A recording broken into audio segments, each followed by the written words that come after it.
muy buenas noches aquí en España Eh, y, y y- buenos, y buenas tardes al resto de asistentes desde en América. sí, porque hay diferentes tramos horarios, con lo cual unos estarán a punto de ir a comer, otros estarán medio comiendo, ¿no?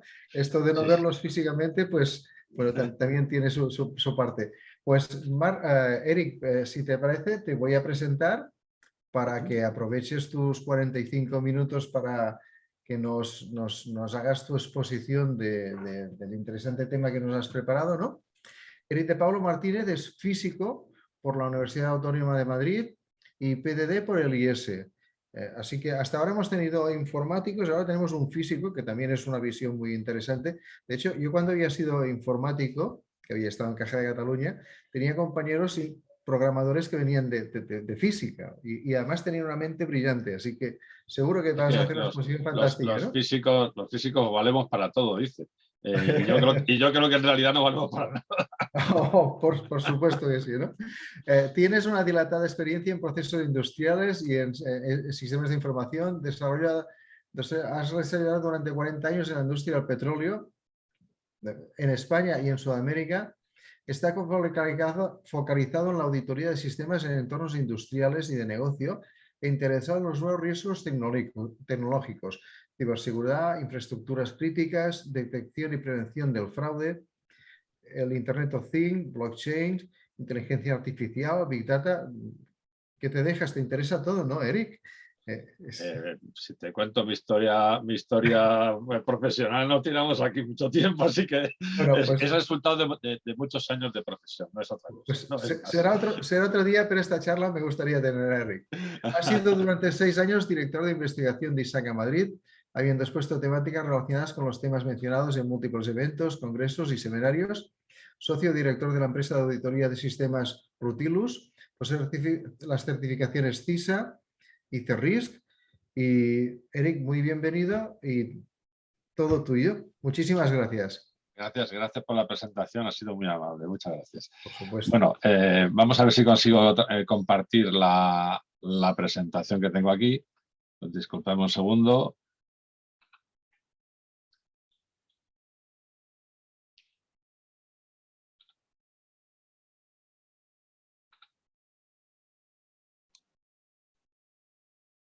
Si me podéis confirmar que se ve completo. Se ve completo, perfecto. Muchas gracias. Bueno, pues entonces voy a presentaros. Mirad, en la parte inferior, no sé si lo veis vosotros, yo sí lo estoy viendo, aparece que son 56 transparencias. Como podéis imaginar, en 3/4 de hora no me va a dar tiempo a presentar todas. Así que voy a ir muy deprisa en algunas. Y yo creo que más que nada la idea de mantener la presentación es porque como se va a compartir y vais a poder tener acceso al documento, pues para alguien puede tener alguna utilidad. Yo en principio me voy a intentar centrar en aquellas que me parece que tienen un mensaje más interesante y en las que yo creo que transmitimos mejor la idea que buscamos. Lo que ando buscando es transmitir cómo se pueden desarrollar modelos de control en infraestructuras industriales. La palabra infraestructuras críticas aquí en este caso la he utilizado porque llama más la atención, pero en realidad son infraestructuras industriales, porque si utilizamos la palabra infraestructuras críticas, existen algunas infraestructuras que son de diferente tipo a las industriales y en donde este tipo de aproximación quizás no sea exactamente aplicable. En realidad, lo que estoy diciendo sería modelos de control en infraestructuras industriales. Vamos a pasar el índice, veis aquí, es introducción. Una introducción que voy a ir muy rápido porque doy por sentado que la gran mayoría de los asistentes tienen ya nociones básicas de la problemática que se encuentra en la industria. Después ya vamos a entrar un poco más en detalle en temas de modelos, mapas de riesgo, modelos de madurez y demás, y intentaré pasar al máximo tiempo posible en lo que sería el núcleo, el nodo principal de la presentación, que es la construcción de un modelo de control. Y termino pues un poco en un epílogo más o menos interesante, que es el tema de Internet de las cosas y cómo esto pues complica extraordinariamente toda la problemática. Ahí no voy a entrar mucho porque ya a lo largo de las presentaciones de esta tarde he visto que se ha mencionado y en algunos casos con bastante detalle y muy bien, y bueno, no creo que vaya yo a aportar mucho más, pero en cualquier caso lo tengo ahí en la presentación. Bueno, entonces, lo primero que quiero aquí, veis estas presentaciones, estas transparencias son muy abstractas y con muchísimo texto. Yo lo que quiero es transmitir un poco de viva voz el concepto. La idea es que hay una historia de por qué hay un desencuentro tradicional entre el mundo OT y el mundo IT, y este procede de que hace 20 años el mundo OT estaba absolutamente separado y sin ningún tipo de contacto con el mundo IT. Estoy hablando previamente al año 2000. Esa separación era total. Los sistemas que se utilizaban en aquella época eran sistemas que no tenían prácticamente ninguna conexión o eran muy dificultosos para conectarlos con el mundo corporativo y realmente el hecho de que los sistemas informáticos fueran tan diferentes a los que se utilizaban en la industria hacía que muchas personas que trabajaban en el mundo industrial digamos que miraran con cierto desdén ese tipo de informática, la informática corporativa. La verdad es que podría decirse que en aquella época el desconocimiento era mutuo, ¿no? Esto en realidad cambió radicalmente cuando la velocidad de los procesadores, esto viene en las transparencias siguientes, la velocidad de los procesadores permitió que se pudiera simular el tiempo real con ordenadores baratos, con ordenadores con Windows, primero con Linux, luego con Windows. Eso era algo impensable. Hace 20 años era prácticamente imposible pensar que un ordenador que utilizaba Windows pudiera controlar una planta industrial, teniendo en cuenta que los tiempos de relajación en una planta industrial son inferiores a 10 segundos, probablemente sean inferiores a un segundo. Entonces, no se puede permitir que un ordenador esté perdiendo un momento el tiempo accediendo a un disco, porque eso podría hacer que la planta se parara. Bueno, esto que era lo que se ofrecía con el concepto, el denominado tiempo real, palabra que ahora ya no se usa, se vio superado por la velocidad de los procesadores, es decir, con fuerza bruta. Los procesadores empezaron a ser tan rápidos que eran capaces de ofrecer algo tan parecido o idéntico a lo que era el tiempo real, aunque no hubiera interrupciones como las que había en su momento. Entonces, a partir de ese momento se produjo un cambio importante en la industria y introdujeron equipos de bajo coste. Bueno, siempre la competitividad es una fuente para la innovación y la competitividad de bajar costes es la mejor de todas. Y entonces la introducción de sistemas más baratos, procesadores más baratos, sistemas operativos más baratos, pues fue imparable a partir del año 2000, más o menos es la fecha. A partir del año 2000 en adelante, la introducción de Windows en los entornos industriales fue algo imparable. Y Windows trajo consigo algo que es prácticamente natural, que es el TCP/IP, el protocolo de Internet.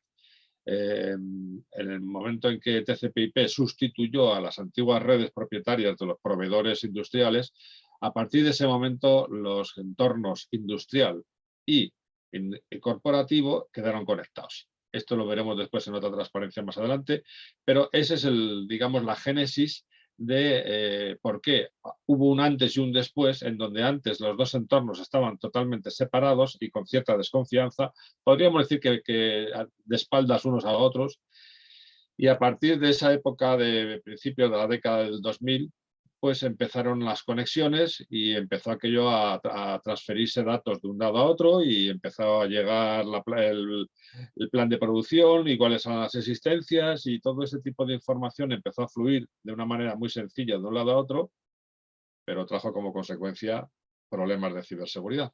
Eso fue un poco la raíz. Bueno, estas transparencias evidentemente no voy a contarlas muchas, solamente que es muy importante que la gente mantenga en la mente la enorme cantidad de agentes que tenemos fuera de nuestra red que están posiblemente vigilando, conectándose o incluso atacando a nuestra red. La cantidad es enorme y el crecimiento es brutal, a pesar de que estos datos que tengo aquí con respecto al año pasado han sufrido un parón importante, pero el que no ha sufrido parón es el tema de la conexión de los móviles, que sigue creciendo a gran velocidad. Bueno, estos datos no creo que nos aporten nada en este momento mucha información, pero sí que lo que quiero ponerse en contexto es que el hecho de que la planta industrial estuviese conectada a la al área corporativa y por ello estuviese conectada a Internet, suponía una exposición, lo que se ha comentado en algunas charlas anteriores. Nuestro perímetro se ensanchó, se hizo mucho más grande y aparecieron pues toda una serie de problemas que no estaban contemplados en el mundo industrial y que se desconocía cómo manejar, ¿no? El caso es que el número de ataques y el número de exposiciones que se están produciendo en el mundo corporativo, pues todo el mundo sabe que ha ido creciendo de una manera muy fuertemente lineal y quizás casi no lineal, pero el caso es que en los últimos años el mundo industrial también se ha visto afectado. Aquí vemos algunos de los casos que se comentan según el NIST.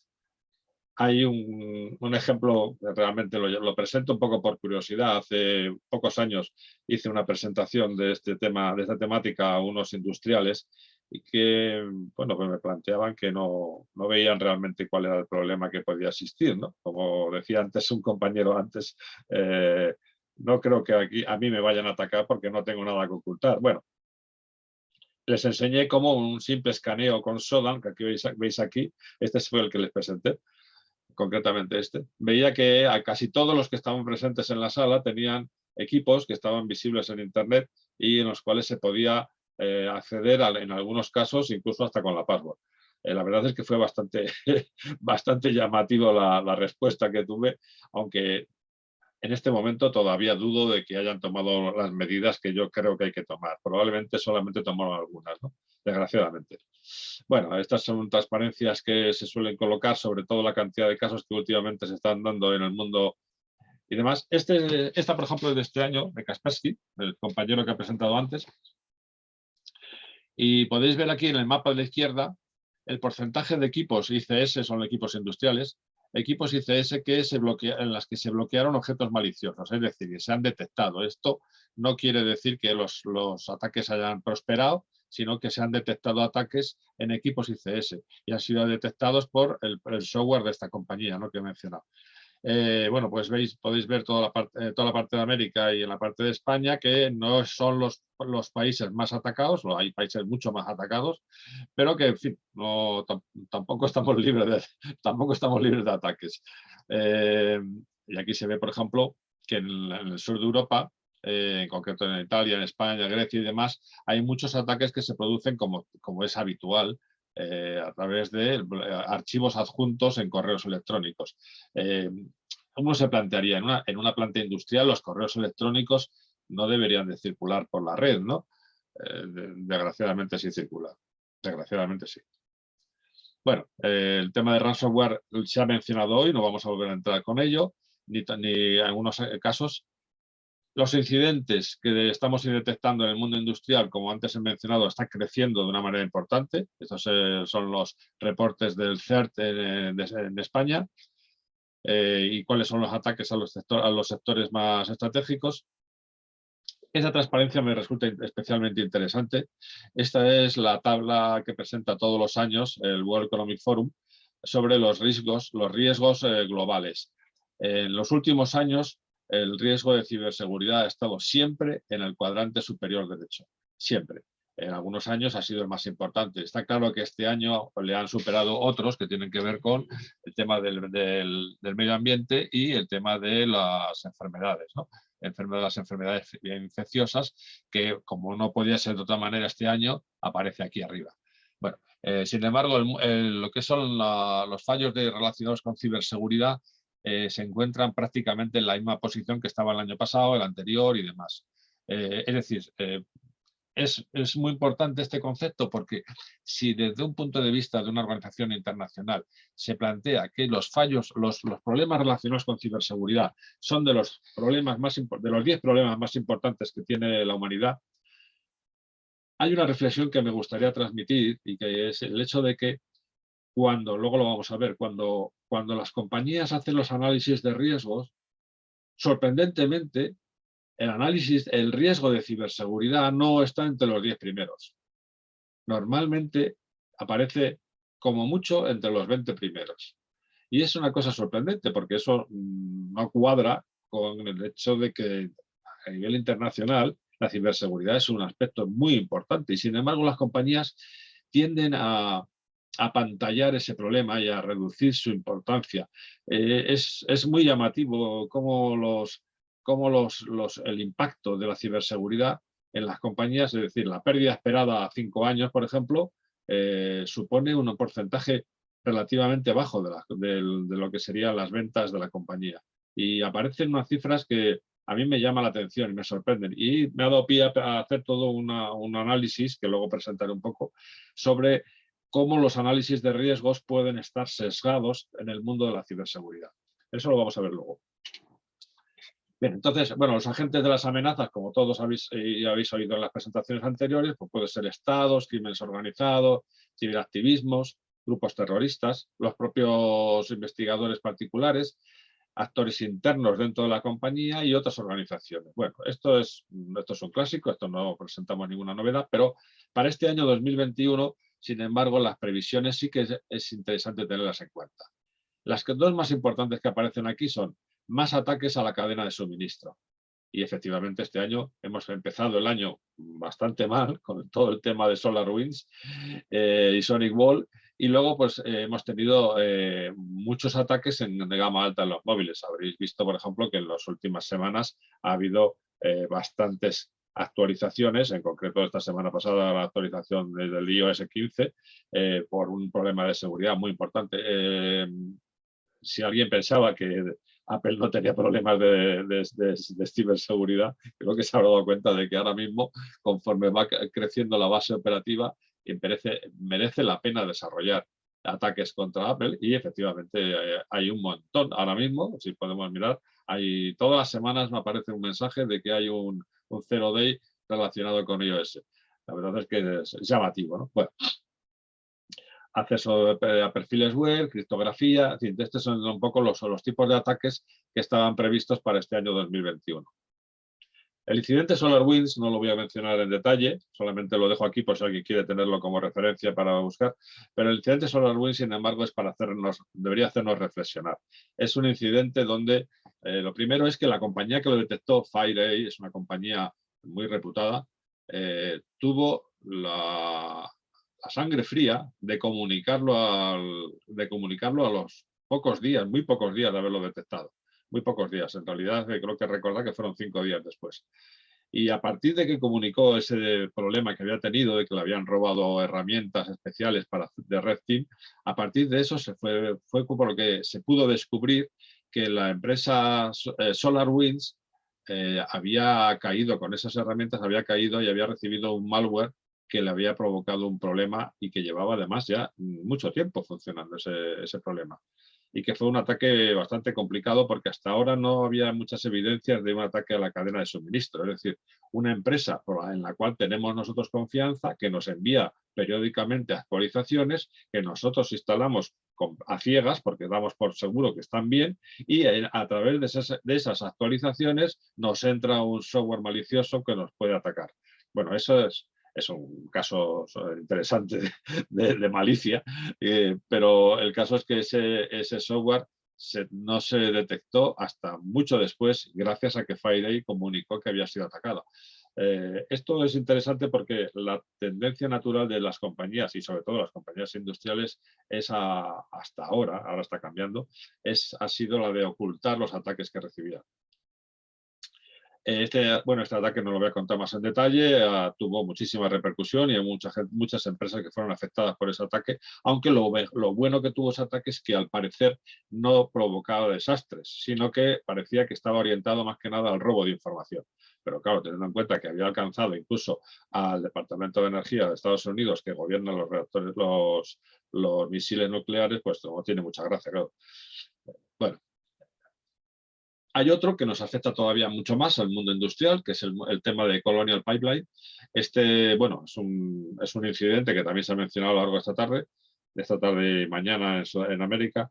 Es un incidente que tiene que ver bastante con el hecho de que muchas compañías tienen muy acoplado el mundo industrial con el mundo IT y ese acoplamiento, sin embargo, al no tener las protecciones adecuadas, cuando se produce algún incidente importante en uno de los dos lados, afecta al otro de manera inmediata. Y aquí ocurrió claramente porque el Colonial Pipeline tuvo que parar todas sus operaciones y le costó cerca de 2 semanas volver a recuperarlas, en la que provocó realmente un problema de desabastecimiento importantísimo en Estados Unidos. Bueno, el caso es que ese incidente, un incidente típico de ransomware, ya ha sido analizado en las charlas anteriores y creo que no merece la pena que volvamos sobre ello. Todos estos incidentes en realidad es toda una introducción a la presentación. Esos incidentes nos dicen, hay que hacer algo. Entonces, lo primero que se ha hecho ha sido desarrollar una serie de directivas, tanto a nivel europeo como americano y en otros países, de directivas a las que se debería someter a la industria. Y esas directivas han dado lugar, como podéis ver aquí en la presentación, ha dado lugar a toda una serie de metodologías. Metodologías en las cuales algunas se han quedado, digamos, como convertidas en estándar en la industria, como por ejemplo el marco NIST, es uno de los más extendidos, o las normas ISO 62443.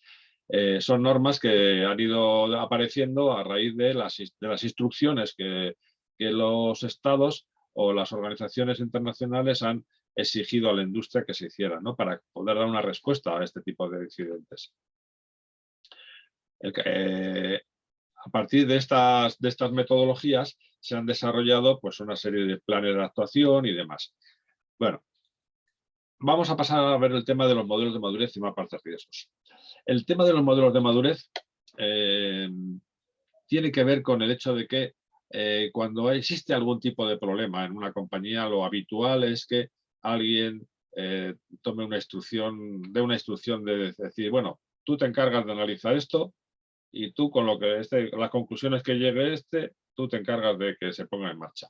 Bueno, ese enfoque, es un enfoque muy tradicional, tendría que ver con el hecho de analizar los riesgos y que esos riesgos, una vez identificados, pues que haya alguien de la organización que se encargue de establecer una mitigación adecuada de esos riesgos, ¿no? El hecho está en que este tipo de enfoques debería de ser un poquito más sistematizado, debería de estar un poquitín más sistematizado. Y a través de una norma, que es la norma ISO 15504, que es la norma sobre modelos de madurez y demás, bueno, hay una forma de enfocarlo, que es a través de considerar este modelo de madurez. Con un modelo de madurez, como el que aquí estoy representando en esta gráfica, nosotros lo que tenemos son que un proceso dado, y en este caso voy a mencionar un proceso industrial, un proceso dado puede tener 5 niveles de madurez. El nivel 0, imaginaos que nos dicen que tenemos que poner un cohete en la Luna. Pues el nivel 0 es que no sabemos hacerlo. El nivel 1 es que hemos sido capaces de mirar la documentación en Internet y hemos conseguido descubrir cómo se hace para poner un cohete en la Luna. Y entonces lo hemos conseguido. Bien, este nivel 1, cuando lo hemos hecho y lo hemos conseguido y hemos sido capaces de depurar el proceso como para ponerlo casi todos los días, pues esto es lo que técnicamente consiste en el objetivo básicamente de cualquier área de ingeniería, que es conseguir hacer las cosas. Y a partir de ese punto, pues uno ya se queda tranquilo porque ya ha conseguido lo que busca. Sin embargo, en una aproximación basada en modelos de madurez es muy insuficiente. ¿Por qué? Pues porque si la persona que ha desarrollado ese cohete se pone enferma, pues ya no se puede seguir poniendo el cohete. Si se va todo el equipo a la competencia, pues no se puede poner el cohete. Si esos días hay algún tipo de accidente o incidente medioambiental, tormenta, huracán o cualquier cosa, no sabemos qué hacer con ello. Es decir, no están contempladas ni excepciones, ni variantes, ni nada por el estilo. ¿Por qué? Porque el documento no tiene analizados los riesgos, el proceso no tiene analizados los riesgos ni cómo se pueden mitigar. Eso se hace en el nivel 3. Aquí es donde nosotros en el nivel 3 definimos los riesgos y establecemos de qué manera, a través de lo que se llaman controles, de qué manera podemos mitigar esos riesgos. Esto ya es un paso importante y algunas organizaciones lo tienen. Ese es el estándar, digamos, que podríamos decir que existe en promedio en el mundo industrial, el mundo 3, el nivel 3. En algunos casos es un nivel 3 corto y en otros es un 3 alto, pero normalmente suele moverse por aquí.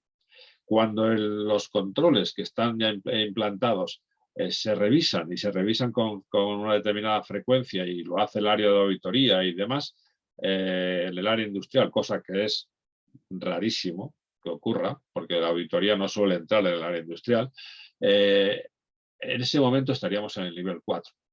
Y el último punto, el punto de optimización, el de mejora continua, es el punto que nos acerca a la excelencia de un proceso y nos lleva a los niveles máximos, es aquel en el que aprendemos de las lecciones aprendidas, de todo lo que hemos detectado, y entramos en un círculo, digamos, virtuoso de optimización. Ese sería el último nivel que podríamos alcanzar con este buen nivel de procesos. Bueno, la conclusión principal es que para los sistemas de control industrial hay que conseguir mejorar la madurez. ¿Y eso por qué es? ¿Por qué necesitamos mejorar la madurez? A ver si consigo presentar esta transparencia, perdonad, que no es esta, ni esta tampoco. Es esta. ¿Por qué necesito mejorar? Pues porque, tal y como os decía antes, del mundo Internet pueden llegar ataques a la red corporativa ya la hemos conectado al sistema de control del proceso industrial, pero nos encontramos con que el nivel de madurez ante la ciberseguridad, solamente me refiero a ciberseguridad aquí, el nivel de madurez del equipo organizativo y humano de la red corporativa es muy superior al del equipo de la red industrial. ¿Por qué? Pues porque el de la red industrial tiene otro objetivo. El objetivo es que se produzca lo que la industria está haciendo. Es decir, es la producción, es conseguir que las máquinas no paren, es conseguir sacar la mejor producción posible con la mejor calidad posible y sin fallos. Pero el tema de ciberseguridad es un tema novedoso que no ha entrado todavía demasiado en la cultura. Todo esto que estoy diciendo está cambiando y muchas compañías me dirán, estás exagerando, y tendrían razón porque hay muchas compañías que esto ya lo han cambiado. Pero estoy intentando mencionar cómo podría ser el común. El común es que efectivamente el nivel de madurez desde el punto de vista de la ciberseguridad de las áreas industriales es relativamente bajo. Y al ser relativamente bajo es por lo que se convierte en ocasiones en el eslabón más débil. Y ese es uno de los problemas que podemos encontrarnos en este dibujo, ¿no? Bueno, voy a volver a lo que estábamos contando. Para mejorar entonces el nivel de madurez. ¿Por qué? Pues porque el nivel de madurez nos va a permitir que la organización tenga una mejor respuesta ante los incidentes, los conocidos y los no conocidos. La resiliencia, que es una propiedad emergente que surge por aquí, la resiliencia surge por aquí, a este nivel entre el 4 y el 5, la resiliencia no se aprende. La resiliencia es una propiedad emergente, surge cuando eres capaz de responder ante cualquier incidente, sobre todo los no conocidos. Responder a un incidente ya conocido no tiene gracia, eso ya lo sabemos cómo se hace. El tener un plan de contingencia no es tener resiliencia, porque eso significa que somos capaces de responder ante una cosa prevista. La resiliencia significa que somos capaces de responder ante una cosa no prevista, y ese es el asunto. ¿Y cómo respondemos ante una cosa no prevista? Porque tenemos muchísimas habilidades, conocimientos y formación, entrenamiento en una serie de temas que permiten que la mayoría de las cosas que nos puedan surgir seamos capaces de responder ante ellas. Y eso, en el mundo corporativo, en el mundo de la informática corporativa, es bastante más habitual, y en el mundo industrial no tanto. Por eso es la diferencia de madurez. Y por eso por lo que la resiliencia es algo que habría que conseguir, es un objetivo a conseguir en el mundo industrial.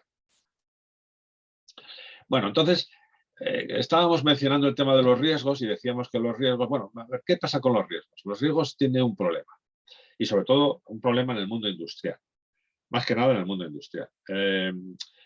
La ciberseguridad tiene la curiosidad de que es un riesgo que está producido por seres humanos y está producido gracias a la malicia de los seres humanos, a través de programas, a través de lo que queramos llamar, pero es malicia, es decir, es algo que somos capaces de inventar. Y los humanos tenemos una capacidad de invención sin límites, por lo menos hasta ahora eso no se han encontrado.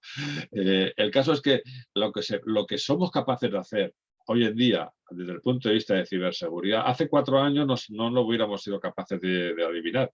De hecho, si yo le cuento a a mi yo de hace 4 años le cuento los incidentes de este año, los que acabo de mencionar, yo mismo me quedaría alucinado, porque diría, eso es imposible. Bueno, pues, ¿y cómo avanza? Avanza de una forma exponencial.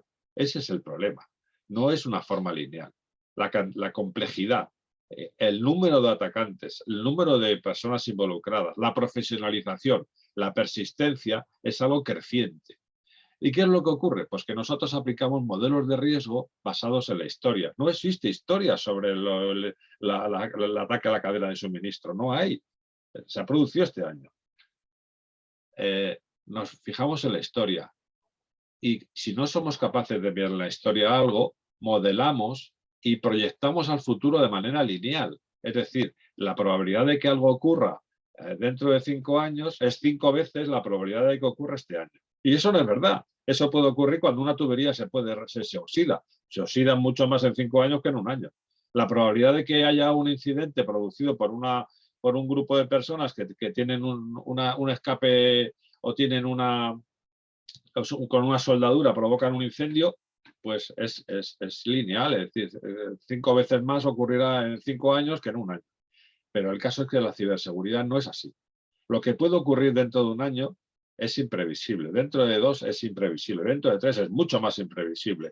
Y desde luego, si yo no me preparo para lo que pueda ir ocurriendo y me voy adaptando cada año a cómo va evolucionando ese mundo, pues me voy a quedar atrás. Había un ejemplo que a veces cuento y que alguno quizás si me ha escuchado ya lo conocerá. Si nosotros estamos en una calle y hay 100 coches y esos 100 coches todos son iguales, la probabilidad de que me roben ese coche a mí ese año es de 1 en 100, si roban uno.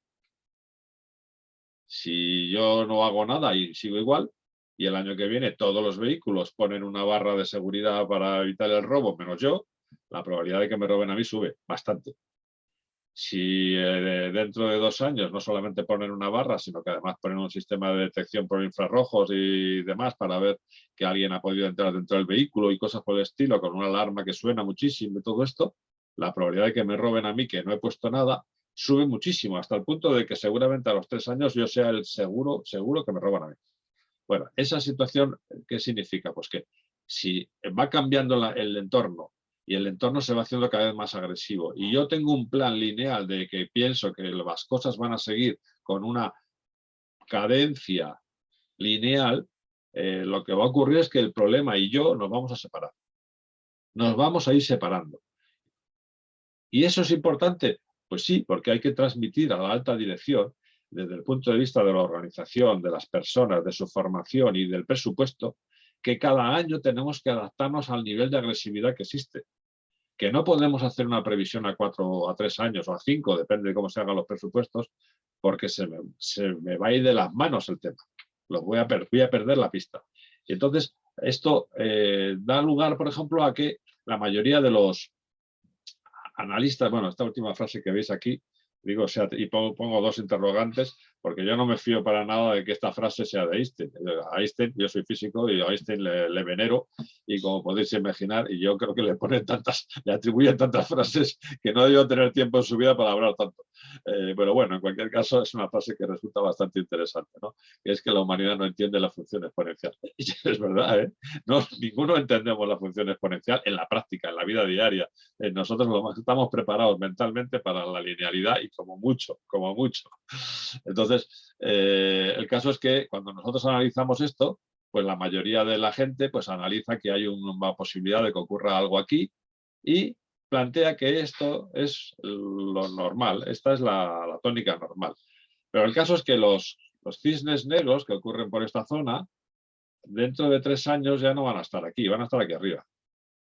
Y entonces esta probabilidad que hay aquí residual va a venir aquí arriba y nos va a estropear toda nuestra previsión. Estas gráficas, así hechas, están mal. Y hay que plantear que las gráficas deben de contemplar, todos tienen que contemplar la cola esta de los cisnes negros, de lo que ahora mismo no es probable, pero es posible que ocurra. Hay que contemplar esto e intentar integrarlo y obtener una pérdida esperada a 3 años o a 5 años que sea más fiable, porque no puede ser que la pérdida esperada sea del 1% del valor de la instalación, porque entonces eso querría decir que el mundo de la ciberseguridad no es importante que no tiene impacto, y eso se contradice con el hecho de que está dentro de los riesgos más importantes de la humanidad. No, hay algo que no cuadra, y es que es este problema. Y el caso es que la mayoría de los responsables de riesgos en la industria, cuando se plantean los modelos de riesgo, plantean un enfoque, una aproximación basada en lo que son los riesgos clásicos de seguridad e higiene, son lineales, y tienden a apantallar el problema cuando lo llevan a alta dirección. Yo he oído muchas veces eso de, no, aquí no va a pasarnos nada, porque esto lo tenemos controlado. Bueno, esa frase yo creo que no tengo tiempo. Vamos, lo he oído y de personas muy cualificadas y muy preparadas, pero como si no se dieran cuenta de que efectivamente, en el caso hipotético de que no este año, pero el año que viene sí ocurra algo, la pérdida va a ser salvaje, porque la instalación industrial vale una fortuna. Y eso, sin embargo, no se contempla como si hubiera una pequeña avería. Hay incidentes que yo no voy a contemplar, no voy a comentar aquí con detalle, pero hay incidentes que son peligrosísimos. Los incidentes combinados, donde se utilizan dos técnicas, dos vectores simultáneamente, donde un vector físico, como por ejemplo un dron, y un ataque, como por ejemplo a las redes de seguridad, que introducen agua o hacen disparar el sistema de antiincendios o cosas por el estilo, hacer un ataque simultáneo a esas dos, eso provoca un desastre mayor. Un desastre mayor quiere decir un desastre catastrófico. Y eso puede ser perfectamente, si está al alcance en este momento de cualquier atacante. ¿Y cómo no está contemplado? Pues porque eso a mí no me va a pasar. A mí eso no me puede ocurrir. Pero ese es el defecto que yo decía antes y ese es el apantallamiento que se produce y que da como resultado que los mapas de riesgo ofrecen un nivel de riesgo muy bajo en las compañías. Bueno, volvemos otra vez aquí para ir más deprisa porque ya nos queda poco tiempo. Bien. ¿Qué podemos hacer para mejorar el nivel de madurez de esta organización? Bueno, considerando que ya no lo hayan subido, porque sería injusto si no dijera que hay muchas organizaciones que este asunto ya lo han atacado. Sería injusto decirlo, pero también es verdad que hay muchísimas otras que no. Bueno, básicamente hay tres patas para esto. Uno, hacer un buen mapa de riesgos. Como podéis imaginar, un mapa de riesgos no es un trabajo completo. Nadie puede decir que no falte un riesgo, siempre faltan riesgos. Nadie puede decir que un riesgo no esté bien valorado. Es imposible valorar bien un riesgo. Hay que tener un razonable mapa de riesgos. Intentar conseguir mejorarlo cada vez más, intentar ir avanzando en una línea de mejora continua, pero los mapas de riesgos no son un modelo completo, no lo son. Bien, este es un punto importante, esta es una pata importante y hacer un buen mapa de riesgos aquí nos permite tener un buen enfoque. Otro, una arquitectura de referencia. Esta es una pata fundamental. Esto es un elemento, digamos, pasivo. Teniendo una buena arquitectura, la mayoría de los ataques que podamos tener aquí van a morir por sí mismos. Y luego tener un buen modelo de control. Un buen modelo de control que esté bien implantado. Bien. A esto le añadirías en otra transparencia y que daría lugar a otra presentación diferente, y un buen plan de auditorías para chequear que el modelo de control es verdad que está implantado, porque los modelos de control implantados que luego no funcionan son muchos y he visto unos cuantos. Bueno, para no entrar en detalle, modelos de control ya sabéis lo que es, una colección de actividades que lo que pretenden es mitigar los riesgos, ¿no? Normalmente, bueno, pues no debería haber riesgos sin al menos un control asociado. Puede haber riesgos que tengan varios controles, pero no debería haber riesgos que no tuvieran ningún control. Eso lo que nos da un poco la idea de que hemos conseguido, de alguna manera, limitar los posibles riesgos que pueda haber. Bueno, hay muchas formas de enfocar esto. Yo creo que aquí básicamente menciono dos, que son las dos más clásicas en el mundo industrial, que es el modelo norteamericano NIST y el modelo de ISA 99, que es el que se ha presentado esta tarde con bastante éxito en la presentación, me ha gustado mucho, y que cualquiera de estos dos realmente son una referencia en la industria. En realidad estos modelos, todos ellos plantean que tiene que haber una arquitectura basada en capas, que esta arquitectura debería tener al menos 3 capas, hay algunas que tienen más, pero bueno, básicamente 3 capas, de manera que nos apantalle la conexión de la que es la capa corporativa a la capa de gestión de la planta y de esa a la capa que hace el control de supervisión y esta a su vez a lo que serían los controladores ya de proceso, lo que serían los PLCs, sensores y actuadores, eso tiene que estar separado, tiene que haber elementos entre medias de protección, que serían básicamente firewalls, y tiene que haber un control exhaustivo de los direccionamientos permitidos dentro de esos firewalls. Lo digo porque es que es muy fácil poner un firewall y luego poner una regla encima, que yo lo he visto, una regla encima que dice todos con todos. Bueno, pues no te sirve nada el firewall, claro. Es decir, porque todo hay que revisarlo, todo hay que revisarlo. Estos son los posibles modelos que tenemos. Bueno, entonces, cuando diseñamos un modelo de control, pues tenemos que desarrollar controles de diferentes tipos. Estos controles podemos utilizar modelos de control de los que se utilizan en el mundo corporativo e intentar adaptarlos al mundo industrial. Eso da lugar a mucho trabajo, pero se puede hacer.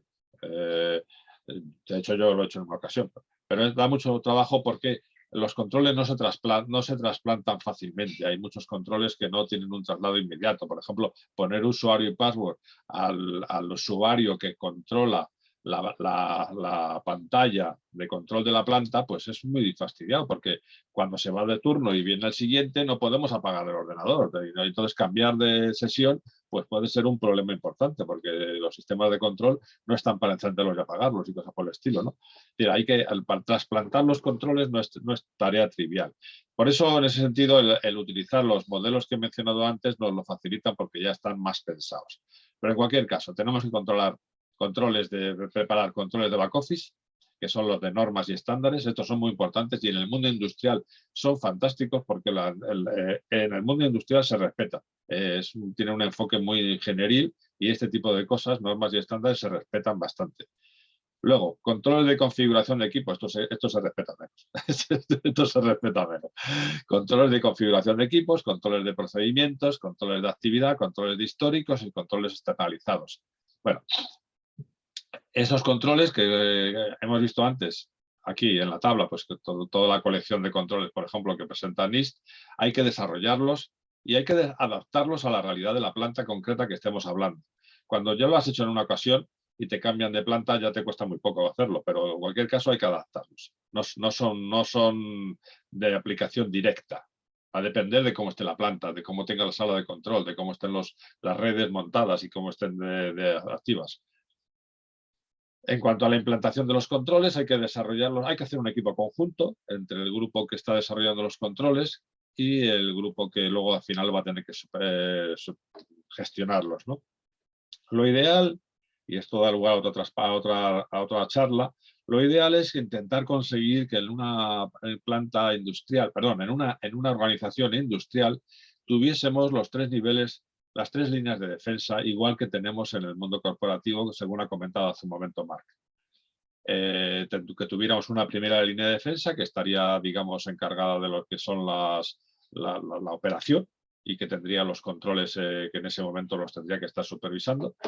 Luego tendríamos un grupo de supervisión del proceso, que es el que se encargaría, debería de encargarse de tener el mapa de riesgos en condiciones y de revisar que los controles estuvieran bien diseñados para que de esa manera no se hicieran controles inadecuados o inútiles. Y luego debería de existir un área dentro de la auditoría corporativa, debería de existir un área de auditoría de sistemas especializada en el mundo industrial que revisara periódicamente los controles y que hiciera una evaluación sobre el nivel de madurez para que la alta dirección identificara si existen alguna carencia o algo que tuviera que hacerse. Bueno, esto da lugar a otra charla, pero veréis que sería bueno que quedara equilibrado todo el proceso. Y ya para terminar, porque ya me quedan apenas 5 minutos, Internet de las cosas. Bueno, el problema de Internet de las cosas es que es algo que es difícil. Bueno, aquí pongo dos ejemplos paradigmáticos del más sencillo del mundo del Internet de las cosas, pero que nos da una idea de cuál es el problema. El problema es que no valen nada. Internet de las cosas es que no cuesta nada. Una tarjeta de estas cuesta 10 euros. 11 dólares, no cuesta dinero.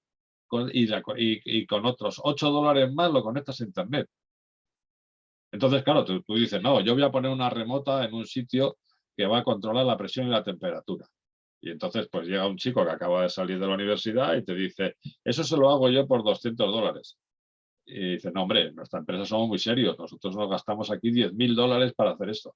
Poner con una remota, se pone con una remota como corresponde. Dice, sí, pues sí que te pongo una por $200. Y dice, que no, que eso no es robusto. Pues te pongo dos, si quieres. y aún así sigue siendo una diferencia brutal.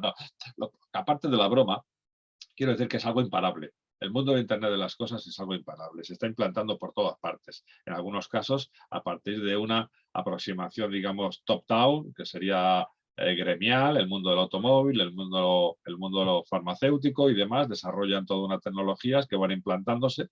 Y luego hay otra que es la bottom-up, es los dispositivos que se van apareciendo por ahí, que se van instalando sin ningún control y demás, ¿no? Porque podéis ver, por ejemplo, pues que es habitual que todas las luminarias de un edificio ahora llevan Internet de las cosas. ¿Y qué Internet de las cosas llevan? No lo sabe nadie.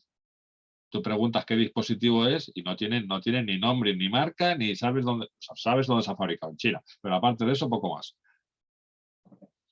Es decir, esos equipos, en su inmensa mayoría, no llevan ni usuario, ni password, ni nada. Y además, de forma subrepticia o a veces por imposición o de alguna otra manera, se conecta a la red.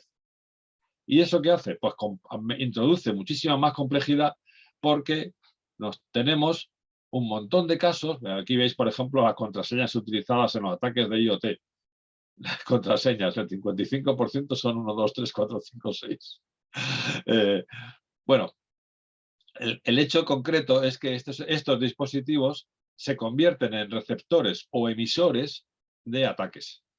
Es decir, no es que nos hayan ampliado el perímetro, es que lo han roto, lo han destruido. Ya no tenemos perímetro, por todos lados tenemos equipos conectados, sin ningún tipo de protección. Antes teníamos una barrera magnífica, teníamos nuestra frontera y teníamos nuestra frontera perimetral que todavía estamos hablando de ella. Bueno, en el mundo industrial esa frontera está desapareciendo porque el mundo IoT, y es más, el mundo IoT no solamente es así, sino que encima se conecta a la nube, con lo cual aún tenemos ya dos capas de complejidad adicionales.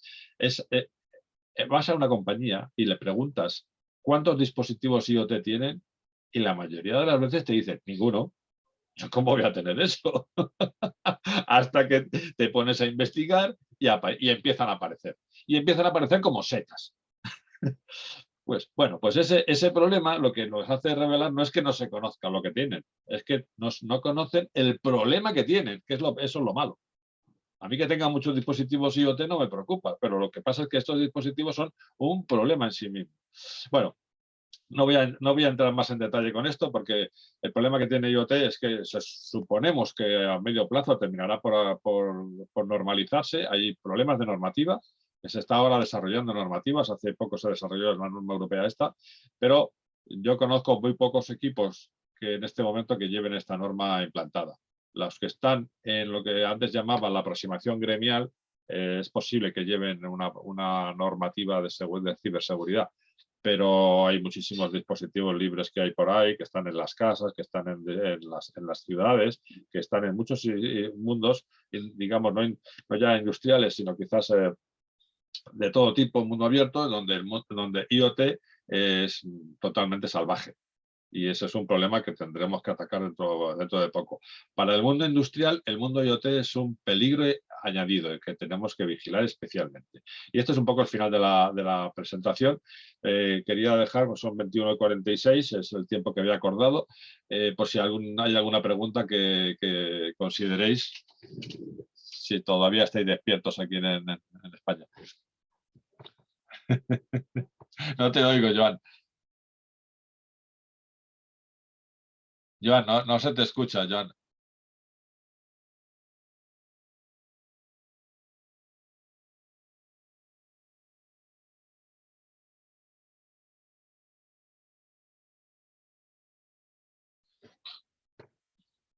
No se te escucha. ¿Tengo que hacer algo yo para que puedas hablar tú? Es que yo a ti no te oigo. Yo a mí mismo sí me oigo, pero...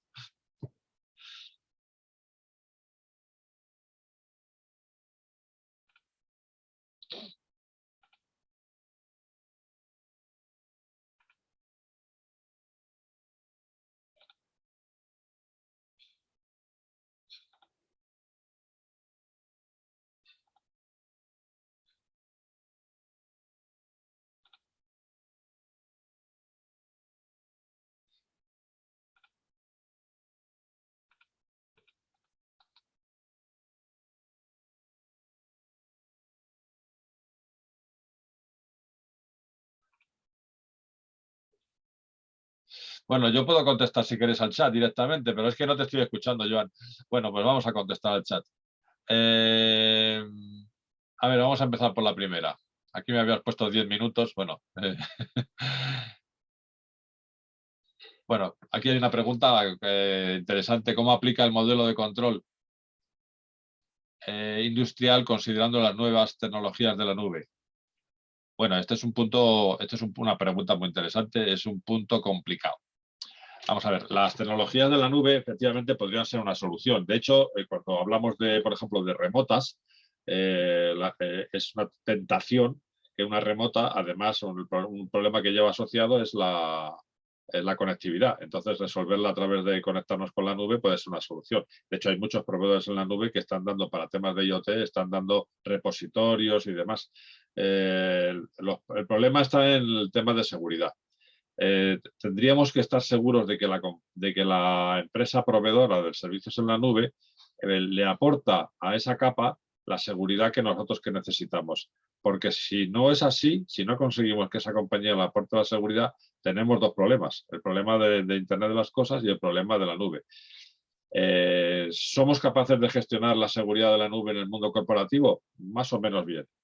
En el mundo industrial es más arriesgado, hay que tener más cuidado con eso y hay que ver si efectivamente nos dan esa seguridad.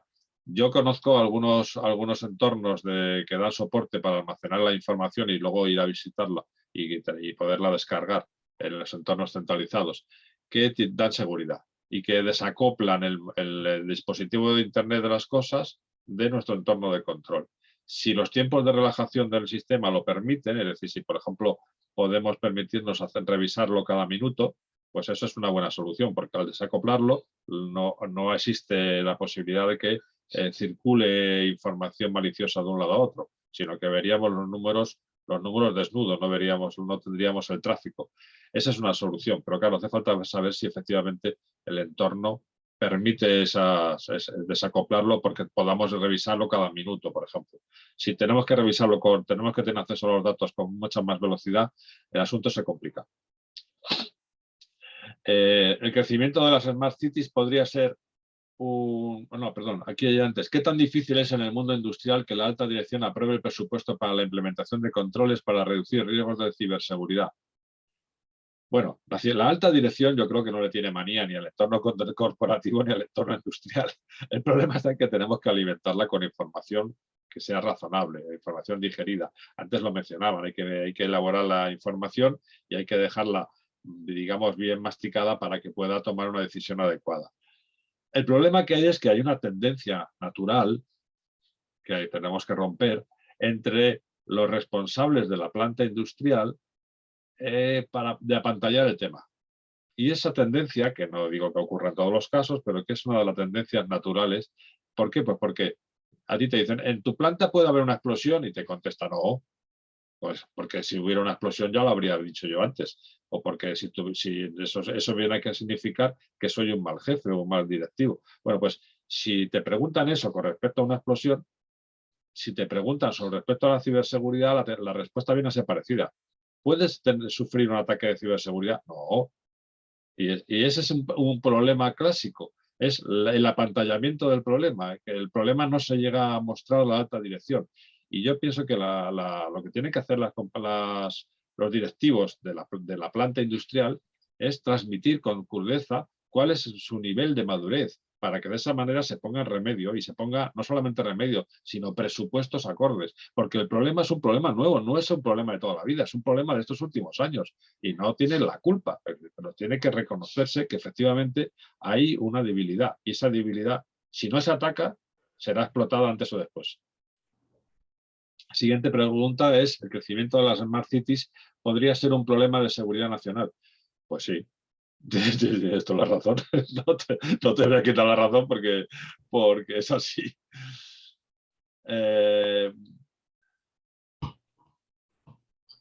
Tengo aquí una que dice... Hombre, Joan, ya tienes permisos. Lo he conseguido. Muy bien, enhorabuena. Un poco duro, pero al final lo he conseguido. Mira, permíteme que te robe unos minutos de los que quedan porque te quería felicitar por tu extraordinaria ponencia y agradecerte tu asistencia. Bueno, muchas gracias. Y quería remarcar, si me permitís, que has ido soltando unas píndolas que yo he ido tomando nota como buen auditor, pues vas anotando, ¿no? Y como curioso que soy también, pues que hay que hacer algo. Me ha gustado mucho esta frase. Es una frase muy sencilla, pero que tiene un calado profundísimo, ¿no? El modelo de madurez que has mostrado me encanta, pero me preocupa mucho que en el sector industrial, sea o no sea crítico, pero me preocupa más el crítico, pues que sea rarísimo que tengamos empresas en el nivel 4. Pues debe haber una. Pues yo creo que esto nos tiene que dar un cierto miedo a todos. Iba a utilizar otra expresión, pero ya me has entendido, ¿no? Pero claro, que la central eléctrica, la de agua, la de gas, pues que esté en un nivel inmaduro, pues nos puede provocar culpa a todos, ¿no? ¿Sabes qué pasa, Joan? Perdona que te interrumpa. Es que tener todos los dispositivos que nos han contado, extraordinarios y que me han encantado, eso nos coloca en el nivel 3. Sí. Y si tenemos el doble y mejores, seguimos en el nivel 3. Sí, por supuesto, y más rápidos en el Claro, nivel 3. y invertimos además 1.000 millones de dólares para conseguir que esos dispositivos sean incluso más sofisticados y seguiríamos en el nivel 3. Porque para subir de nivel 3 hay que hacer otras cosas. Sí. Has dicho un par de cosas que me chocan un poco, y perdonar los asistentes que os estoy robando tiempo de respuestas de Eric, ¿no? Pero has dicho que la resiliencia es la capacidad de responder ante algo no conocido. Me entusiasma. Pero después dice que tenemos que tener una arquitectura de referencia que parece que colisiona con esto. No. Lo que quería decir, la arquitectura de referencia, lo que quería yo decir es que es algo que protege bastante a la planta industrial al evitar que de forma incontrolada algo que entre se mueva por ahí dentro. Entonces nos da, sin hacer nada, porque no hacemos nada, es simplemente por cómo hemos construido la casa. Hemos puesto nuestras habitaciones en el tercer piso y tenemos en cada piso tenemos una escalera con llave. Entonces, para subir al tercer piso hay que pasar por 3 llaves y no es tan fácil que entre el ladrón hasta arriba, pero sí que se va a mover por abajo, eso sí.